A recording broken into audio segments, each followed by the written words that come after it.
You're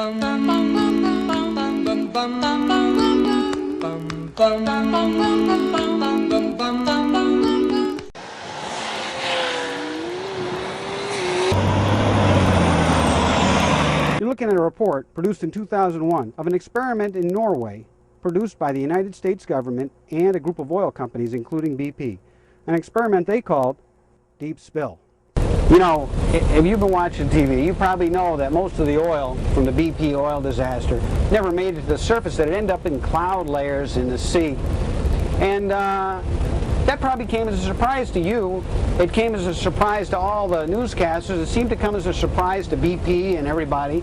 And in fact, when they found the cloud layers, it was like, oh my goodness, what's that? But what would you say if I told you they already knew? In fact, they had known since 2000 when they conducted a study. And when I say they, I mean MMS and BP and a bunch of oil companies went to Norway, and they put a spigot of oil at the bottom of the sea and they sprayed it up to see what would happen. So does this picture look familiar to you? It looks like the BP oil spill, right? But it's not. It's from 2000, not 2010. And they found cloud layers in the sea. They called it Operation Deep Spill. That was their code name they gave it, because you can't do a big study like that without a good code name. And you're probably thinking, well, how come I know about that and you never heard about it on the news?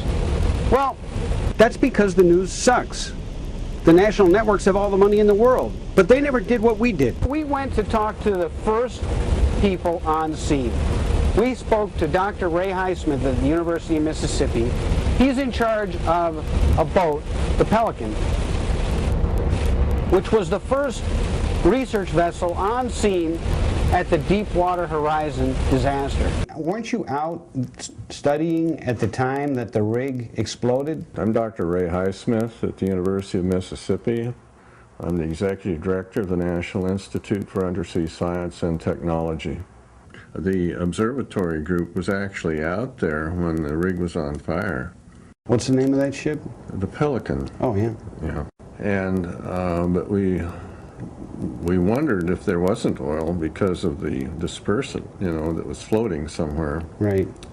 Why that didn't occur to others, I'm not sure.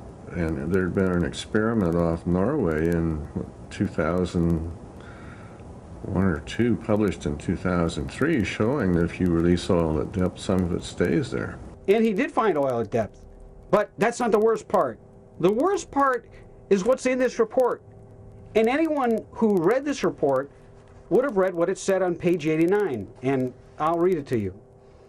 This is important information because the water-soluble compounds are generally the most toxic ones when exposed to marine biota. That's, you know, marine animals. The results from these measurements show that the rising of the oil through the water column represents a kind of stripping process of some of the most toxic compounds in the oil. The end result is therefore that a portion of the most toxic compounds is left in the water column. You can't clean that up. It doesn't come out. And nobody wants to talk about it because nobody wants to say, well, they poisoned the water. The Gulf of Mexico has been poisoned. Because it's bad for everybody. It's bad for everybody on the coast. It's bad for the economy of the United States.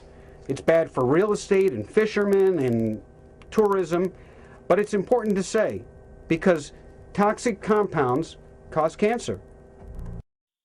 So where are all these brave men, like the ones that fought the first revolution? They've been made mute by video games and football. They have been made effeminate by liberal upbringing into accepting the gay lifestyle. And they have been made into metrosexuals and neutered. It has been suggested that there are 10 million militia men and women in this country. That may be so. But do we have the men with the right kind of men, the men with the fortitude and principles, and men with big enough kahunas that they can stand up to authority and put them on the line? Or do we have men that will drop their arms because their mascara is running? Only time will tell, and may history favor the brave.